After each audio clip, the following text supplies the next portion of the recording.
Hi, it's Melissa with My Membership Minute on Monday, September the 7th, 2015. So today I'd like to talk to you about something really important on this week of My Membership Minute. Sometimes I'll tell you about things that are new, sometimes I'll talk about my practice, and today I want to talk about our practice as a community. And those of you who follow me on Facebook and Instagram, I told you I would be talking to you about this week. Dig one well deep. And this quote comes from a longer story. And the story goes like this. There was a company of desert nomads fainting with thirst. And once they came to a trifling spring, and it wasn't sufficient for the supply of their wants. One of them decided to start digging, assuring them that in half an hour they could attain a lot of water. Some, seeing that the supply proceeded so slowly, began to dig, but they got discouraged, and each proceeded to dig a well for themselves. So they started to dig lots of wells. A few, in the meantime, soon came to a favorable spot. They immediately united to dig one well, and they were speedily rewarded with superabundance. So this story demonstrates 2 points. One is cooperation. When they came together to dig one well, they did a lot better than when they were digging lots of small wells. But the moral of the story that I want to stress is that if you dig many shallow wells, then you will always be thirsty. So if you dig one well deep, you will be rewarded. So one thing I've had a growing awareness of when I put out new content is comments that go something like this. I can't wait for the next class. So I greatly appreciate your encouragement and enthusiasm. However, recently as a teacher, the frequency of this kind of comment leaves me somewhat discouraged, especially in light of our new series on focus, as my desire to see my students go beyond surface level learning competes with our cultural conditioning to move on to the next thing quickly. So what I want to talk to you about today is that yoga is a practice.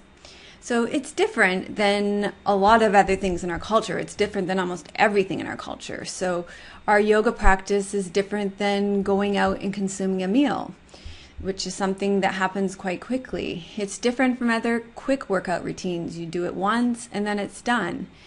With yoga, it's okay for it to take time. So let me say that again. It's okay for it to take time.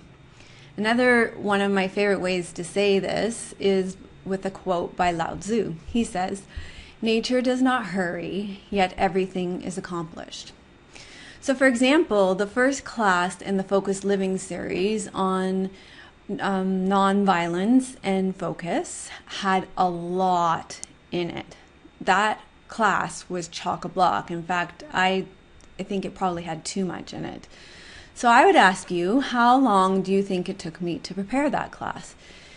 Do you think it took me 1 hour, 3 hours, 5 hours, 1 day, 2 days? That class actually took me more than 2 days to prepare it. It took me 2 days and a bit. It came together over 3 days. And that doesn't even take into consideration that I've read the book Essentialism and taken notes on it 2 times. I couldn't tell you how many times I've read Nichela Joy Davies' translation of the Yoga Sutras with her book, The Secret Power of Yoga. So that knowledge has come in over a decade. So I really don't think it's possible to absorb the teachings of that class in one time through that yoga class or in an hour. So this is where I'm saying it's okay for it to take time. It's going to take more than one time through a class. So to be ready for the next class, I don't think it's really possible. It's going to take more time, especially on a class like that, more than one time through it. So this is why we have the weekly challenges. They are designed for you to go deep with a concept. So all of the people that have run our weekly challenges have done this. Ulrika's done a great job of this. She did this all the way through the summer with Self-Love Summer. And Hannah's doing this beautifully right now with the Calming Koshas. And I'll show you where this is in our membership site. If you go right here to the daily section, daily practice, and you click on the weekly challenges. She started in the first week, and the first week was the calming koshas. And even the way she starts both challenges, there's consistencies in them. And in doing things the same way, it allows you to go deeper into the practice. So she starts both weeks with a mantra. And even both weeks, they're fairly similar, and I think that allows you to go deeper with it as well. She also does, like I did with the anxiety challenge, you stay with the same practices over 2 weeks, and that allows you to go deeper with them, to get to know the layers of your koshas on a deeper level. It's not possible to know your koshas one time through them. It could take a lifetime to do that. She also gives you journaling questions to do before and after each one. This is also another way to deepen your understanding of your koshas. And then she has some classes for the weekends too, the breath and the posture, other ways to know your koshas. And this series, this one and the one for this week too, where she allows you to integrate it, came out of her spending, I'm pretty sure she can clarify, but over a year of doing these classes once a week. And so she has a deep level of understanding of her koshas through doing that. So let me see where I'm at with this. This week I would ask you to be curious about your yoga practice. It's not a destination. It's not a yoga perfect. It's a yoga practice. There's nowhere to get to. There's no arrival. So just be curious if you are trying to race to some kind of imaginary finish line.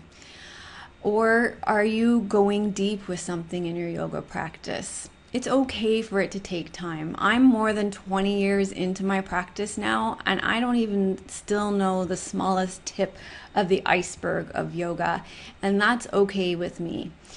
So leave your comments here. You could disagree with me completely, and that is fine too. But let me know where you're interested in going deep with your yoga practice, and let me know your thoughts on this. I would love to hear your feedback. So thanks for listening, and I hope you have a great week and enjoy the weekly challenges. And I hope you go deep. I hope you take time with the practices. Namaste.